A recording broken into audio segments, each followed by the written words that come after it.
டிஎன்டெட்டுக்காக Tamil note 6th to 12th line by லைனாக கம்ப்ளீட்டாக பார்த்துட்டு வரோம். நம்ம 6th 7th ஆல்ரெடி கம்ப்ளீட் பண்ணியாச்சு. 8th வந்து பார்ட் 1 பார்த்தாச்சு. இது 8th ஸ்டாண்டர்டில் பார்ட் 2. ஸோ நீதி நெறி விளக்க பாடல் சரியா. கல்வி அழகே அழகு.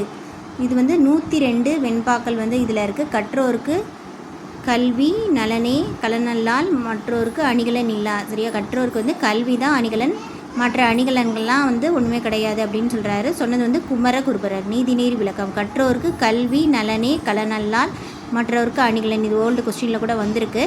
ஸோ நீதிநெறி விளக்கம் இந்த லைனை கொடுத்து இது எதில் வரும் அப்படின்னு சொல்லிட்டு நாலடியார் எல்லாம் கொடுத்துருப்போம். நீதிநெறி விளக்கம் சரி. அணிகலன் வந்துட்டாலே நீதிநெறி விளக்கம். நீ ஞாபகம் வச்சுக்கணும். குமரகுருபரர் சரியா. முற்ற அப்படின்னா ஒளிர, முற்றனா ஒளிர. குமரகுருபரர் வந்து 17ஆம் நூற்றாண்டை சேர்ந்தவர் சரியா. குமரகுருபரர் 17ஆம் நூற்றாண்டை சேர்ந்தவர். இவர் வந்து என்னென்ன எழுதியிருக்காருன்னா கந்தர் கலிவெண்பா, கைலை கலம்பகம், சகலகலா வள்ளி மாலை, மீனாட்சி அம்மை பிள்ளைத்தமிழ், முத்துக்குமாரசுவாமி பிள்ளைத்தமிழ். ஸோ எல்லாமே வந்து பிள்ளைத்தமிழ்னு சொல்லிட்டு வரும். நந்தர் கலிவெண்பா, நந்தர் கலிவெண்பா எழுதினது யாருன்னா வந்து குமரகுருபரர். கைலை கலம்பகம் குமரகுருபரர், சகலகலா வள்ளி மாலை குமரகுருபரர், மீனாட்சி அம்மை பிள்ளைத்தமிழ் வந்தாலே இவர் தான். கல்வி கரையில் கற்பவர் நார்சில அப்படின்னு சொல்லிட்டு 4 லைன் வரும். அது வந்து நாலடியார். புத்தியை தீட்டு இவர் வந்து ஆலங்குடி சோமு. இவர் வந்து சிவகங்கையில் இருக்க ஆலங்குடின்ற இதில் இருந்திருக்காரு. தமிழ்நாட்டோட கலைமாமணி விருது வாங்கினவர் வந்து யாருன்னா ஆலங்குடி சோமு. இது ரொம்ப இம்பார்ட்டன்ட். தமிழ்நாட்டின் கலைமாமணி அவார்டு வாங்கினது யாருன்னா ஆலங்குடி சோமு. ஸோ வந்து இவர் எழுதின பாடல் கத்தியை தீட்டாதே புத்தியை தீட்டு. தடம் அப்படின்றது அடையாளம். அடுத்து வந்து பல்துறை கல்வி. இது வந்து எழுதினது திருவி கல்யாண சுந்தரனார். பல்துறை கல்வி. ஸோ கல்வி வருவாய் தேடும் நோக்கத்துக்காக இருக்கக்கூடாது, மெய்யை திட அறநெறியை பயில அப்படின்னு சொன்னது யாருன்னா விஜயலட்சுமி பண்டிட். இவங்க வந்து ஐநா சபையின் முதல் பெண் தலைவர் சரியா. தமிழ் ஓவியம் அப்படின்றது 10 பாட்டு இயற்கை ஓவியம். இயற்கை ஓவியம் அப்படின்றது 10 பாட்டு. இன்பக்கலம்னா கலித்தொகை, வாழ்வில்லம்னா திருக்குறள், இன்ப வாழ்வு அப்படின்னா வாழ்வில்லம்னா திருக்குறள், இன்ப வாழ்வு அப்படின்னா சிலப்பதிகாரம், இன்ப வாழ்வு நிலையங்கள், சிலப்பதிகாரம் மணிமேகலை இரட்டை காப்பியம். தவம்னா சிந்தாமணி, பரிணாமம்னா கம்பராமாயணம், அன்புனா பெரிய புராணம், இறையுறையில் அப்படின்னா தேவாரம் திருவாசக மொழிகள் சரியா. இன்பக்கலம், இன்பக்கலம்னா களம் அப்படின்னா கலித்தொகை. வாழ்வில்லம், இல்லம்னு வந்துட்டாலே திருக்குறள். இன்ப வாழ்வு சிலப்பதிகாரம் மணிமேகலை, இன்ப வாழ்வு நிலையங்கள். தவம்னா சிந்தாமணி, சிந்தாமணி. அடுத்து பரிணாமம்னா கம்பராமாயணம், அன்புனா பெரிய புராணம், அன்பு தான் பெருசு எல்லாத்தையும் விட. இறை அருள் அப்படின்னா இறைவன் வந்துட்டாலே தேவாரம் திருவாய்மொழிகள் தான். அடுத்து தேவாரத்து வந்து 3 பேர் எழுதியிருப்பாங்க. திருஞான சம்பந்தர் தான் மெயினாக சொல்கிறாங்க. அடுத்து சீவக சிந்தாமணி திருத்தக்க தேவர், திருப்பாவை வந்து ஆண்டாள், சேக்கிலார் வந்து பெரிய புராணம். இது வந்து ஒரு இதில் கேட்டிருப்பாங்க, பெரிய புராணத்தை எழுதினது சேக்கிலார். ஸோ வந்து திருவிளையாடற் புராணம் வந்து பரஞ்சோதி, திருவாசகம் மாணிக்கவாசகர், மணிமேகலை வந்து சீத்தலை சாதனார், குண்டலகேசி வந்து நாதகுத்தனார், வளையாபதி பேர் தெரியல. இது 2 தான் முக்கியமாக பார்த்துக்கணும். குண்டலகேசி, நாதகுத்தனார், வளையாபதி தெரியல, ஆசிரியர் பெயர் தெரியவில்லை. இது எல்லாமே பேசிக் தான். அதுக்கப்புறம் வந்து ஏடென்று கல்வி எழுதும் பேசும் இயல்பல்ல கல்வி, ஏடென்று கல்வி எழுதும் பேசும் இயல்பல்ல கல்வி, வீடென்று தேர்வென்று வளர்ச்சி வாயில் அப்படின்னு சொல்லுறது வந்து குலோத்துங்கன்னு சொல்லுவார் சரியா. அடுத்து புறவுலக ஆராய்ச்சிக்கு அறிவியல் ஒரு கொழும்பு அப்படின்னு சொன்னது வந்து கல்யாண சுந்தரனார் வந்து சொல்லியிருப்பார். புறவுலக ஆராய்ச்சிக்கு அறிவியல் ஒரு கொழும்பு அப்படின்னு சொல்லுறது வந்து கல்யாண சுந்தரனார். இவருக்கு வேறு என்னென்ன பேர்? தமிழ் தென்றல்னு பேர் இருக்குது.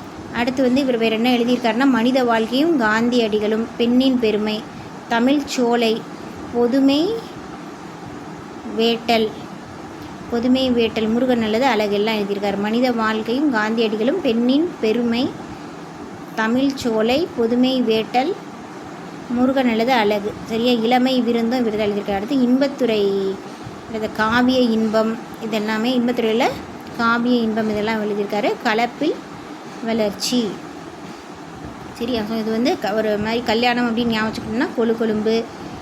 அடுத்து வந்து தமிழ் தென்றல், மனித வாழ்க்கை காந்தியடிகளும், பெண்ணின் பெருமை, தமிழ் சோலை ஞாபகம் வச்சுக்கணும். பொதுமை வேட்டல் எல்லாம் பொதுன்னு சொல்கிறது. அடுத்து முருகன் நல்லது அழகு. அடுத்து இளம் விருந்து ஸோ அடுத்து இன்பத்துறை, காவிய இன்பம், கலப்பில், கலப்பு கல்யாணம், அந்த மாதிரி இதெல்லாம் ஞாபகம் வச்சுக்கிட்டோன்னா ஓரளவு ஞாபகம் வச்சுக்கலாம். அடுத்து ஆன்ற குடிப்பிறத்தல். இது வந்து பீசா குப்புசாமி எழுதியிருக்காரு. அவர் வந்து ஒரு தொடக்கப்பள்ளி தலைமை ஆசிரியராக இருந்து ஓய்வு பெற்றவர். சிறந்த குடி வந்து உன்னிடமிருந்து பிறக்க வேண்டும், நீ நல்ல குடியில் பிறக்காட்டாலும் சிறந்த குடி உன்னிடமிருந்து பிறக்க வேண்டும்ன்றது தான் அது கருத்து அப்படின்றாரு. ஜெயகாந்தனோடு நெருங்கி, ஜெயகாந்தனோடு பல்லாண்டு, ஒரு ஆரம்ப பள்ளி ஆசிரியரின் குறிப்புகள். இதெல்லாம் இவர் எழுதுகிற நூல்.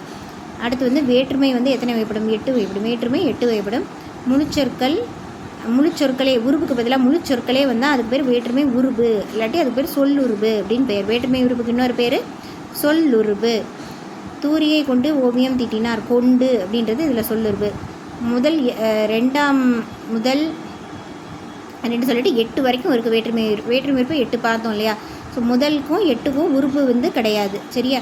முதல் வேற்றுமை எழுவாய் வேற்றுமை அப்படின்னு சொல்லுவோம். பாவை வந்தால், நடுவில் ஒன்றுமே வராது, பாவை வந்தால்னா எழுவாய் வேற்றுமை. அடுத்து 2ஆம் வேற்றுமை வந்து ஐ. சரியா? ஐனா இது எதுக்கு வரும்னா ஆக்கல், அழித்தல், அடைதல், நீத்தல், ஒத்தல், உடைமை, இது எல்லாத்துக்கும் வரும் உடைமை.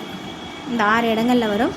அடுத்து 2ஆம் வேற்றுமை 3ஆம் வேற்றுமை ஆள், ஆண், ஓடு, இது 4 வந்து வரும். ஸோ வந்து கருவிப்பொருள், கருத்தா பொருள் அப்படின்னு சொல்லுவாங்க. கருவிப்பொருள்னால் முதல் கருவிப்பொருள், துணை கருவிப்பொருள். முதற் கருவினா வந்து இதை வச்சு தான் மெயினாக செய்வாங்க, மரத்தால் சிலை செய்கிறது. இது கருத்தா.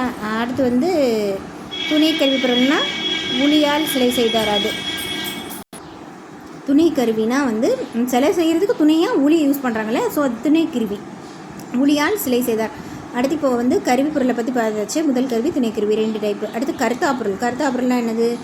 ஏவல் கருத்தா, ஏற்றுதல் கருத்தா. ஸோ ஒன்று ஏவி செய்ய வைக்கிறது, ஏற்றுதல் கருத்தானா தானே வந்து வாலண்டியராக செய்கிறது. அடுத்து 4ஆம் வேற்றுமை அப்படின்னா வந்து கு, ஐ, அதாவது ஃபஸ்ட்டுக்கு வேற்றுமை கிடையாது. ஐ, ஆல், கு, இன், அது, கண் அப்படின்னு ஞாபகம் வச்சுருப்போம் நம்ம ஸ்கூல் படிக்கிறப்பே. ஸோ இது வந்து கு. சரியா? கூக்கு வந்து கொடை, பகை, நட்பு, தகுதி, அதுவாதல், பொருட்டு, முறை, எல்லை எல்லாம் வரும். ஸோ கொடை, பகை, நட்பு, தகுதி, அதுவாதல், பொருட்டு, முறை, எல்லை. சரியா? 5வது வந்து இன், இல், நீங்கள், ஒப்பு, எல்லை, ஏது, இதிலெல்லாம் வரும். 6ஆம் வேற்றுமை அது, இது. சரி, அது, ஆது, ஆவே தான் வரும். அது கண் இல்லையா? ஸோ அதில் வந்து அது, ஆது, ஸோ வந்து அது உரிமை பொருளில் வந்து வரும். கிழமை பொருளையும் வரும் உரிமை பொருளை. அப்புறம் வந்து கிழமை பொருளை வரும். 7ஆம் வேற்றுமை வந்து கண் வந்து இடம், காலம். ஸோ பக்கத்தில் இருக்கிறது. அது போக வந்து காலத்தையும் வந்து கொடுக்கும். மேல், கீழ், கால், இல், இடம் எல்லாமே கொடுக்கும். அடுத்து வந்து 4ஆம் வேற்றுமை அடிஷ்னாக வந்து சேர்ந்து வரும். கூலிக்காக வேலை. சரியா? இல் வந்து 5ஆம் வேற்றுமையில் 7ஆம் வேற்றுமையில் 2 வேற்றுமையில் வரும். இதெல்லாம் ரொம்ப முக்கியம். இந்த மாதிரி வந்து ஓல்டு கொஸ்டினில் கேட்டிருப்பாங்க, எது வந்து 2 இதில் வரும், எது எப்படி வரும் அப்படின்ட்டு. ஸோ இல்லுன்றது வந்து 5ஆம் வேற்றுமையிலையும் வரும், 7ஆம் வேற்றுமையிலையும் வரும். நீங்களில் வந்து 5ஆவது வேற்றுமையில் நீங்கள் பொருளில் வரும். இல் 7ஆம் வேற்றுமைனா 7ஆம் வேற்றுமை ஆப்வியஸ்லி அது எல்லாமே இடம் தான். ஸோ இடப்பொருளில் வரும் அப்படின்றாங்க. அடுத்து 8ஆம் வேற்றுமை கடைசி வேற்றுமைக்கும் உருபு இல்லைன்னு பார்த்தோம். அது வந்து விழி வேற்றுமை, அண்ணா, புலவரே அப்படின்னு கூப்பிடுறது. சரி. அடுத்து உடன் நிகழ்ச்சி பொருளில் வந்து உடன் நிகழ்ச்சி பொருளில் 3ஆம் வேற்றுமையில் வரும். உடனே 1 2 3 லெட்டர்ஸ் இருக்குது. 3ஆம் வேற்றுமை ஞாபகம் வச்சுக்கணும். அறத்தான் வருவதே இன்பம், இது ஆண் அப்படி வந்திருக்கு. ஆள், ஆண், ஓடு, இது எல்லாமே வந்து 3ஆம் வேற்றுமை. ஸோ 3ஆம் வேற்றுமை. மலர் பானையை, ஐ, இது வந்து ஐ 2ஆம் வேற்றுமை தான். அதில் என்னென்னா ஆக்கல், உருவாக்கினான், உருவாக்குறது ஆக்கல். அடுத்து ஆள், மண்ணால் குதிரைனா 3ஆம் வேற்றுமை. ராமனுக்கு கு வந்துச்சுன்னா 4ஆம் வேற்றுமை. ஏவுதல் கலை, இல் வந்துச்சுன்னா இல், இன் வந்து 5ஆம் வேற்றுமை. அது வந்துச்சுன்னா 6ஆம் வேற்றுமை. அரை புள்ளின்றது வந்து இந்த செமிகோலன், முக்கார் புள்ளின்றது கோலன், முற்றுப்புள்ளின்றது இந்த டாட் வைக்கிறது. ஸோ அடுத்து வந்து திருக்கேதாரம். திருக்கேதாரம் அப்படின்றது ஒரு நகரம். தேவாரத்தில் வர்ற பாடல் கேதார பாடல்கள் அப்படின்னு சொல்லிட்டு வரும். இது எழுதுனது யாருன்னா சுந்தரர். தேவாரம் வந்துட்டாலே இப்போ சுந்தரர் வந்துடுவார். சுந்தரர். அது போக வந்து தேவாரம் வேறு யார் எழுதுனாங்கன்னா திருஞான சம்பந்தர், திருநாவுக்கரசர், சுந்தரர். அந்த 3 தான் வந்து தேவாரம் பாடியிருப்பாங்க. சுந்தரருக்கு வேறு என்னென்ன பேர்கள்? நம்பியூரார், நம்பி, தம்பிரான், தோழன் அப்படின்னு சொல்லிட்டு. திருமுறை மொத்தம் 12 திருமுறையில் 7ஆவது திருமுறை இவர் தான் இயற்றியிருப்பார். சுந்தரர் வந்து 12 திருமுறையில் 7ஆவது திருமுறையை இயற்றினது சுந்தரர். சரியா? இவர் இயற்றின அந்த திருமுறைக்கு வந்து திருத்தொண்ட தொகை. இவர் இயற்றினது திருத்தொண்ட தொகை. இதை பேஸ் பண்ணி தான் சேக்கிலார், இவர் எழுதின திருத்தொண்ட தொகையை பேஸ் பண்ணி தான் சேக்கிலார் பெரிய புராணம் எழுதியிருப்பார். சரி, அந்த பெரிய புராணத்தை தொகுத்தவர் யார் அப்படின்னா நம்பியாண்டார் நம்பின்னு ஞாபகம். பெரிய புராணத்தை தொகுத்தது நம்பியாண்டார் நம்பி. தேவாரம் அப்படின்னா இறைவனுக்கு சூட்டும் மாலை. தே ப்ளஸ் ஆரம்னு பிரித்தோம்னா இறைவனுக்கு சூட்டும் மாலை. தே ப்ளஸ் வாரம்னு பிரித்தோம்னா இனிய இசை பொருந்திய பாடல்கள். 2 மீனிங் இருக்குது அப்படின்னு சொல்கிறாங்க. இப்போ தான் சப்ஜெக்ட்குள்ளே வர்றோம். திருக்கேதாரத்தில் வந்து அந்த கேதார பாடல் என்ன? பண்ணின் தமிழ் இசை பாடலின் கின் இசை திருக்கேதாரம் எண்ணீரே. இதிலே திருக்கேதாரம் வந்துருச்சு. அது போக பண்ணுன்னு ஒரு இடத்துல வந்துருச்சு, இசைன்னு ஒரு இடத்துல வந்துருச்சு. இப்படிலாம் வந்துருச்சுன்னா திருக்கேதாரம் சுந்தரர். ஓகேவா? அடுத்து கனகச்சுனை அப்படின்னா பொன்வண்ணன் நீர்நிலை. முரளும்னா முழங்கும். பலவைனா முதிர்ந்த மூங்கில். கனகச்சுனை பொன்வண்ணன் நீர்நிலை, முரளும் முழங்கும். பலவைனா முதிர்ந்த மூங்கில். சரி, அவ்வளோதான் இந்த யூனிட்டில். அடுத்து பாடறிந்து ஒழுகுதல். பாடறிந்து ஒழுகுதல் எழுதினது யாருன்னா நல்லந்துவனார். பாடறிந்து ஒழுகுதல் வந்து நல்லந்துவனார். பாடறிந்து ஒழுகுதல் வந்து கலித்தொகையில் இருக்கிறது. கலித்தொகை எட்டுத்தொகை நூல்களில் ஒன்று. அதில் இருக்கிறது தான் வந்து பாடறிந்து ஒழுகுதல். ஆற்றுதல் அப்படின்னா அளந்தவருக்கு உதவுதல். போற்றுதல் அப்படின்னா புணர்ந்து பிரியாமை. சரியா? பிரியாமை இருக்கிறது. இது வந்து அந்த பாட்டில் வரும். ஸோ இதை ஒவ்வொன்றோட கம்பேர் பண்ணுவாங்க. ஆற்றுதல் அப்படின்றது அளந்தவருக்கு உதவுதல். போற்றுதல் அப்படின்னா ஹெல்ப் பண்ணவங்களை வந்து பிரியாமையாக இருக்கணும். பண்பு, அன்பு, பொறை அப்படின்னு சொல்லிட்டு அந்த பாட்டில் வந்து வருது. பாடறிந்து ஒழுகுதல். ஆற்றுதல்னாலே என்ன பண்ணணும்? பாடறிஞ்சு ஆற்றணும். பாடறிந்து ஒழுகுதல் அப்படின்னு வச்சுக்கணும். அலர்ந்தவர் அப்படின்னா வறியவர். சிராமை அப்படின்னா வெறுக்காமை. நோன்றல்னா பொறுத்தல். போற்றார்னா பகைவர். ஸோ அடுத்து வந்து கிளைனா உறவினர். பொறைனா பொறுமை. அளந்தவர் வறியவர். சிராமைனா வெறுக்காமை. நோன்றல் அப்படின்னா பொறுத்தல். போற்றார்னா பகைவர். கிளைனா உறவினர். பொறைனா பொறுமை. ஸோ கலித்தொகையில் வந்து கலிப்பா வந்து 150 பாடல்கள் இருக்குது. இதில் வந்து குறிஞ்சிக்களி, முல்லைக்களி, மருதகளி, நிதர்களி 5 பிரிவு இருக்குது. ஸோ இதை தொகுத்தவர் யாருன்னு நல்லந்துவனார் அப்படின்ற ஒரு சங்கப்புலவர். நெய்தற்களியை இயற்றியவரும் இவர் தான். நெய்தற்களி இயற்றியவர் இவர் தான். சரியா? நாட்டுப்புற கைவினை கலைகள். சிந்து சமவெளியில் வந்து பானை ஓடு கண்டுபிடிச்சிருக்காங்க. ஆதிச்சநல்லூரில் முதுமக்கள் தாலி. செம்பியன் கண்டியூரில் வந்து மண் கலங்கள். கீழடியில் சுடுமண் பானைகள் கண்டுபிடிச்சிருக்காங்க. பானை செய்யும் சக்கரத்துக்கு பேர் திருவை. மண்பாண்ட கலையின் வளர்ச்சி வந்து சுடுமண் சிற்பக்கலை வந்தது தான் வளர்ச்சி. அது வந்து இங்கிலீஷில் வந்து டெரகோட்டா அப்படின்னு சொல்லுவாங்க, சுடுமண் சிற்பக்கலையை. மூங்கில வந்து கூடை, ஏணி, மட்டக்கூடை, தட்டுக்கூடை, கொட்டுக்கூடை, அதுக்கப்புறம் முறம், ஏணி, சதுரத்தட்டி, கூரைத்தட்டி, தெருக்கூட்டும் துடைப்பம், மாடு மூஞ்சிப்பட்டி, படி, அப்புறம் வந்து பழக்கூடை, பூக்கூடை, பூத்தட்டு, கட்டில், புல்லாங்குழல், புட்டுக்குழாய், கால்நடை மருந்து கொட்டும் குழாய், அப்புறம் டெத் பெட்டு, மூங்கில் எல்லாமே வந்து மூங்கிலால் செய்கிறாங்க, சீர்குடை உட்பட. ஸோ வந்து ஃபஸ்ட்டு வந்து எதால் செஞ்சுருக்காங்க அப்படின்னு பார்த்தோம். அடுத்து என்னென்ன பொருட்கள் மூங்கிலை வச்சு செய்கிறாங்க அப்படின்னு பார்த்தோம். அடுத்து கல் மூங்கில், மலை மூங்கில், பூட்டு மூங்கில் அப்படின்னு 3 டைப் இருக்குது. கைவினை பொருட்கள் செய்ய வந்து இது 3 ஏற்றது. என்ன மூங்கில்? கல் மூங்கில், மலை மூங்கில், பூட்டு மூங்கில். சரியா? தடுக்குப்பாய் இது வந்து இம்பார்ட்டன்ட். தடுக்குப்பாய் அப்படின்னா குழந்தை படுக்கிறதுக்கு. பந்திப்பாய்னா உணவு கூட உட்காந்து சாப்பிட்றதுக்கு.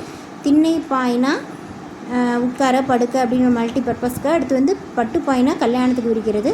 தொழுகை பாய்னா இஸ்லாமியர் வந்து யூஸ் பண்ணுறது. சரியா? திண்ணை பாய்னா உட்கார படுக்க எல்லாத்துக்கும் யூஸ் பண்ணுறது. அடுத்து கூம்பொடு மீப்பாய் கலையாது. இது வந்து புறநானூறு பாயை பற்றி வர்றது. பாய்மர கப்பலில் வந்து பாயை பற்றி புறநானூரில் வந்திருக்கு. தமிழ்நாட்டோட மாநில மரம் வந்து பனைமரம். பனை ஓலை வந்து ஓலைச்சுவடி, கிளிகிழிப்பு, பொம்மை, கொட்டான், பெரிய கூடை, அப்புறம் சொலவு, விசிறி, தொப்பி, ஓலைப்படி இதுக்கெல்லாம் பயன்படுத்துகிறாங்க. பனைமட்டை நார் வந்து கயிறு, கட்டில், கூடை இதெல்லாம் பண்ணுறதுக்கு யூஸ் பண்ணுறாங்க. பிரம்பு வந்து ஒரு தாவரம். அதை நெருப்பில் காட்டி திரும்ப உடனே குளிர் வச்சோம்னா நல்லா ஸ்ட்ராங்காக மாறிடும். ஸோ அதை கம்பி மாதிரி யூஸ் பண்ணிக்கிறாங்க. பிரம்போட தாவர பிளேயர் வந்து கலாமஸ் ரொடாங். இது வந்து நீர் நிறைந்த வாய்க்கால் மண்கொகையில் தான் இருக்கும். தமிழ்நாட்டில் கம்மியாக தான் இருக்கும். ஸோ அஸ்ஸாம், அந்தமான், மலேசியாவிலேருந்து நம்ம வந்து இறக்குமதி பண்ணிக்கிறோம். தமிழ் இசை கருவிகள் என்னென்ன? ஒரு பொருளோட முழு டீட்டெயில்ஸ் வந்து கொடுத்தா அதுக்கு பேர் தான் கலைக்களஞ்சியம் அப்படின்னு சொல்கிறாங்க. அது அகரவரிசைப்படி கொடுத்துருப்பாங்க. இசை 2 வகைப்படும். ஒன்று குரல் வழி இசை, கருவி வழி இசை. இசைக்கருவி இசைத்து பாடுவர் பேர் பாணர். நல்லியால் மறுப்பின் பாணன் பாடினி அப்படின்னு யாழை பற்றி வர்ற பாடல் வந்து புறநானூரில் வரும். இசைக்கருவி 4 வகைப்படும். தோல், நரம்பு, காற்று, கஞ்சக்கருவி.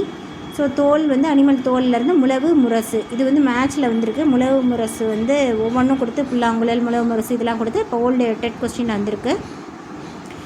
முழவு முரசு அப்படின்றது தோல் கருவியால் செய்கிறது. நரம்பு, தந்திகள் இதை வச்சு செய்கிறது வந்து யாழ் வினை. காற்று கருவி குழல், சங்கு. மோதி சத்தம் எழுப்புவது கஞ்சக்கருவி, ஜால்ரா, சீகண்டி. அடுத்து உடுக்கை. உடுக்கை வந்து கைப்பறை அப்படின்னு சொல்கிறோம். இது வந்து கைப்பறை அப்படின்னு சொல்கிறது எது அப்படின்னு கேட்டாங்கன்னா உடுக்கை சொல்லிடணும். பித்தளை உடல் வந்து இருக்கும். ரைட் சைடு வந்து நம்ம அடிப்போம். நாடாக இருக்கும், அதை அமுக்குவாங்க. அடுத்து பெரிய உடுக்கையோட பேர் தவண்டை. சிறிய உடுக்கையோட பேர் வந்து குடுகுடுப்பை. ஸோ தில்லை நடராஜர் கையில் இருக்கும். தண்டுடுக்கை, தாளந்தக்கை, சாரனிடம் பயில்வார் அப்படின்னு சொல்லிட்டு இந்த பாடல் எதில் வரும்னா இது வந்து தேவாரத்தில் திருஞான சம்பந்தர் எழுதிய தேவாரத்தில். ஓகேவா. அடுத்து குடமுலான்றது 5 முகம் இருக்கிற ஒன்று. அது வந்து முரசு வகையை சேர்ந்தது. நடுவாய் பெருசாக இருக்கும். பஞ்சமகா சப்தம் வந்து இதில் இருந்து வரும். கோவிலில் யூஸ் பண்ணுறாங்க. சென்னை எக்ஸிபிஷனில் இருக்குது. அடுத்து வந்து குழல் வந்து நீளம் பார்த்திங்கன்னா 20 விரல்களோட நீளம் இருக்கும். மூங்கில், சந்தனம், செங்காலி, கருங்காலி இதை வச்சுலாம் செய்கிறாங்க. மூங்கில், சந்தனம், கருங்காலி, செங்காலி இதெல்லாம் வச்சு தான் உருவாக்குறாங்க. அடுத்து கொன்றை குழல், முல்லை குழல், ஆம்பல் குழல் அப்படின்னு நிறைய குழல் வந்து இருக்குது. இதை சொன்னது யாருன்னா சிலப்பதிகாரத்தில். கொன்றை குழல், முல்லை குழல், ஆம்பல் குழல் அப்படின்னு இருக்குன்னு. அதே மாதிரி வந்து போருக்கு வந்து படைமுரசு, கொடைமுரசு, மணமுரசு அப்படின்னு யூஸ் பண்ணதையும் சிலப்பதிகாரம் தான் சொல்லும். ஸோ அந்த குழலில் டைப்பை சொன்னது வந்து சிலப்பதிகாரம். கொம்பு அப்படின்னா காற்றுக்கருவி. இந்த மாட்டோட கொம்பு. பித்தளை, வெண்கலம், வேடர் வேட்டைக்கு யூஸ் பண்ணுறாங்க. கழனியில் காவலில் இருக்கிறதுக்கு, விலங்குகள் வராமலே இருக்கிறது. அடுத்து சங்கு வந்து வலம்புரி சங்கு அப்படின்ட்டுருக்கு. சங்கநாதம் அப்படிம்பாங்க. இலக்கியத்தில் வந்து சங்கோட இன்னொரு பேர் வந்து பணிலம். ரொம்ப முக்கியம் பணிலம். சங்கோடு சக்கரம் ஏந்தும் தடக்கையன் அவங்களோட கண்ணாணி பாட அப்படின்னு சொல்லிட்டு சங்குன்னு வந்துட்டாலே அது வந்து திருப்பாவை. திருப்பாவை சங்கு. ஓகேவா. அடுத்து ஜால்ராக்கு இன்னொரு பேர் வந்து பாண்டில். கோயில் இன்னிசை அரங்கெல்லாம் யூஸ் பண்ணுறாங்க. சேகண்டினா மணி வகை. சேமங்கலம் அப்படின்னு சொல்லுவோம். கோவில் இறுதி உருவத்தில் சொல்கிறாங்க. சேகண்டி, சேமங்கலம். சரியா. மணி வகையை சேர்ந்தது எது அப்படின்னா சேகண்டின்னு சொல்லிடணும். அடுத்து திமிலை அப்படின்னா திமிழ் வந்து பலாமரத்தில் வந்து செய்கிறாங்க. மணிக்கடிகார வடிவத்தில் வந்து இருக்கும். ஸோ வந்து இதுக்கு இன்னொரு பேர்னா பாணி. திமிழ் அவன் பாணியில் தான் இருப்பான், திமிராக இருப்பான். திமிழ் பலாமரத்தில் செஞ்சது அந்த மாதிரி. சங்கொடு தாடை தட்டம் தரங்க. திமிலை தட்டி அப்படின்னு வாங்க. திமிழ்லாம் பெரிய மாதிரி தான் நடந்துக்குவோம். அதனால் பெரிய புராணம். ஓகேவா. அடுத்து பறைனா செய்தி சொல்கிறது பறை. ஆணிரையை கவர ஆட்கோர் பறை. இப்போ வந்து இது பேர் தப்பாட்டம் அப்படின்றாங்க. அடுத்து மத்தளம் வந்து மத்து ப்ளஸ் தளம் அப்படின்னா மத்தளம். மத்துனா ஓசை, தளம்னா அது ஓசையோட அடிப்படை. ஸோ மத்தளம். இது வந்து சொன்னது யாருன்னா அடியாருக்கு நல்லார். அடித்து பார்த்து சொல்லியிருக்காரு மத்தளத்தை. அடியாருக்கு நல்லார். அடுத்து முதற்கருவியும் மத்தளம் தான். மத்தளம் கொட்ட வரிசங்கம் நின்று. இது வந்து நாச்சியார் திருமொழியில் வந்து வந்துடும். முதற்கருவி எதுனா மத்தளம். முதற்கருவி மத்தளம். நாச்சியார் திருமொழியில் மத்தளம் பற்றி வரும். ஓகேவா. அடுத்து முரசு. இது ஆல்ரெடி பார்த்தோம்ல. போருக்கு வந்து படைமுரசு, கொடைமுரசு, மணமுரசுன்னு 3 டைப்பாக இருக்கும். இது சொன்னது வந்து சிலப்பதிகாரம். சரியா. தமிழ்நாட்டில் 36 வகையான முரசு இருக்குது. 3 லெட்டர் இருக்கா. ஸோ இதுவும் 36 முரசு சிலப்பதிகாரம் சொல்கிறாங்க. மாக்கான் முரசம் மதுரை காஞ்சியில்.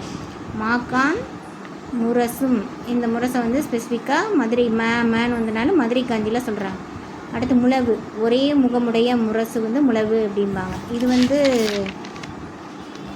குடமுலான்னு பார்த்தோம்ல. இது வந்து முழவுனா ஒரு முகமுடைய முரசு. ஓகேவா. பச்சை மண் தடவி வச்சுருப்பாங்க. மண்ணமை முழவு அப்படின்னா பொருநராற்றுப்படையில் வந்து இருக்குது. மண்ணாலே பொறுமை, அதுனா பொருநராற்றுப்படை. காலம் அறிவிக்க நாளிகை முழவு, காலை முழவு அப்படின்னு சொல்கிறாங்க.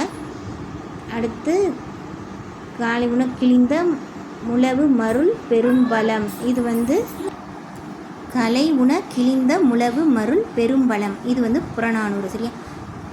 காலம் அறிவிக்க நாளிகை முரசு, காலை முரசுன்றாங்க. கலை உண கிழிந்த முழவு மருள் பெரும் வளம். சரியா, கலை உணர்வுனா வெளியே போய் தான் காமிக்கணும். ஸோ புறநானூறு. அடுத்து யாழ். யாழ் வந்து பேரியாழ், செங்கோட்டு யாழ். இதான் இருக்கிறதுலே பழமையான யாழ்கள் 2. என்னென்னா பேரியாழ், செங்கோட்டு யாழ். 21 நரம்பு இருந்துச்சுன்னா அது வந்து பேரியாழ். 19 நரம்பு இருந்துச்சுன்னா அது வந்து மீன் வடிவ மகரையாழ். 14 நரம்பு சகோடையாழ். யாழ் தான் இப்போ வீணையாக வந்து மாறி இருக்குது. வீணையில் மொத்தம் 7 நரம்பு இருக்குது. இது முக்கியம். வீணையில் எத்தனை நரம்பு இருக்குது? 7 நரம்பு இருக்குது. ஸோ 7ஓட மல்டிபிள் தான் 21. ஸோ 7 நரம்பு இருக்கும். பரிவாதினி என்ற வீணை வந்து பல்லவ மன்னன் மகேந்திரவர்மன் காலத்தில் இருந்தது. சரியா, அடுத்து தொகைநிலை, தொகாநிலை. தொகைநிலை அப்படின்னா எந்த நமக்கு தெரியும், வேற்றுமை தொகை, வினை தொகை, பண்பு தொகை, உண்மை தொகை, உண்மை தொகை, அன்மொழி தொகை. ஸோ வந்து தொகாநிலை அப்படின்னா எழுவாய், விழித்திரர். தொகைனா அந்த மறைஞ்சு வர்றது. தொகாநிலைனா மறையாமல் வர்றது. ஸோ எழுவாய் தொடராக வந்துட்டு அது தொகாநிலை. எழுவாய் தொடர், விழித்தொடர், வினைமுற்று தொடர், பெயரெச்சத்தொடர், வினையெச்சத் தொடர், வேற்றுமை தொடர், இடைச்சொல்லொடர், உரிச்சொல்லொடர், தொடர். சரியா, இது வந்து என்ன கேட்பாங்கன்னா தொகை எத்தனை வருதுன்னா 6. தொகாநிலை 9 வகை. தொகை விட தொகாநிலை தான் கூட. சரியா, அடுத்து வேற்றுமை தொகை அப்படின்னா நம்ம பார்த்த உறுப்புகள். அடுத்து பணப்பை. பணப்பை அப்படின்னா பணத்தை கொண்ட பை இல்லையா, இது வந்து பணப்பைன்னு சொல்லிடுறோம் நம்ம. ஸோ இதில் உருவும் மறைஞ்சு வந்திருக்கு, அதோட சில வேர்டும் மறைஞ்சு வந்திருக்கு. ஸோ உருவும் பயனும் உடன் தொக்க தொகை. சரியா, 2ஆம் வேற்றுமை உருவும் பயனும் உடன் தொக்க தொகை. அடுத்து அதே மாதிரி தான் பால் குடம், பாலை உடைய குடம்னு வரும். அடுத்து வந்து பொற்சிலை வந்து பொன்னாலான சிலை. அடுத்து மாடு உடைய மாட்டுகளை உடைய கொட்டகை அப்படின்னு சொல்லிட்டு வரும். ஸோ இதெல்லாம் வந்து வேற்றுமை தொகையில் வரும். அடுத்து வினைத்தொகை அப்படின்னா, வினைத்தொகை அப்படின்னு வந்துட்டாலே ஃபஸ்ட்டு இருக்கிறது ஒரு வினையாகவும் 2ஆவது இருக்கிறது ஒரு பெயராகவும் இருந்தால் கண்ணை மூடிட்டு போட்டுடலாம், அது ஒரு வினைத்தொகை. ஃபஸ்ட்டு வந்து ஒரு வினையாக இருக்கும். ஃபஸ்ட்டு ஒரு வினை, வளர், ஆடு, ஆர்டர் பண்ணுற மாதிரி ஒரு வினை. 2ஆவது இருக்கிறது ஒரு பெயர். அப்படி இருந்துட்டால் ஆடு, கொடி, வளர், தமிழ், இது வந்து ஒரு வினைத்தொகை தான். அடுத்து காலம் கறந்த பேரச்ச வினைத்தொகை. இது சொன்னது யாருன்னா நன்னூல். மோஸ்ட்லி இலக்கணம் சம்மந்தப்பட்ட எல்லாமே சொல்கிறது வந்து நன்னூல் தான். சிலது மட்டும்தான் வந்து தொல்காப்பியம் சொல்லியிருக்கோம். ஸோ வந்து காலம், இது வந்து பழைய கொஸ்டினில் வந்திருக்கு. காலம் கறந்த பேரச்ச, டெட் கொஸ்டின்லேயே வந்திருக்கு. காலம் கறந்த பேரச்ச வினைத்தொகை அப்படின்னு எந்த நூலில் வரும்னா நன்னூல். காலம் கறந்த பேரச்ச வினைத்தொகை நன்னூல். அடுத்து பண்புத்தொகைன்றது வெண்ணிலவு, கருங்குவலை. இருபெயரிட்டு பண்புத்தொகை அப்படின்றது என்னென்னா வந்து 2ஆவது ஒரு பொது பேரும் ஃபஸ்ட்டு அதோட சிறப்பு பெயரும், அது ஸ்பெசிஃபிக்காக என்ன மரம் அப்படின்னு சொல்லிட்டு வரும். இப்படி வந்தால் இருபெயரிட்டு பண்புத்தொகை. எக்ஸாம்பிள் பனைமரம், சாறை, பாம்பு. அடுத்து உவமை தொகை, மலர் விழி, அதாவது மலர் போன்ற விழியை மலர் விழின்னு சொல்கிறனால. அடுத்து உண்மை தொகை அப்படின்னா இரவும் பகலும், தாயும் தந்தையும். அடுத்து அன்மொழி தொகை, வேற்றுமை தொகையிலே வராத எல்லாமே அன்மொழி தொகையில் வந்துடும். எக்ஸாம்பிள் பொற்றோடி வந்தால், இது ஞாபகமே வச்சுக்கோங்க. பொற்றோடி வந்தால்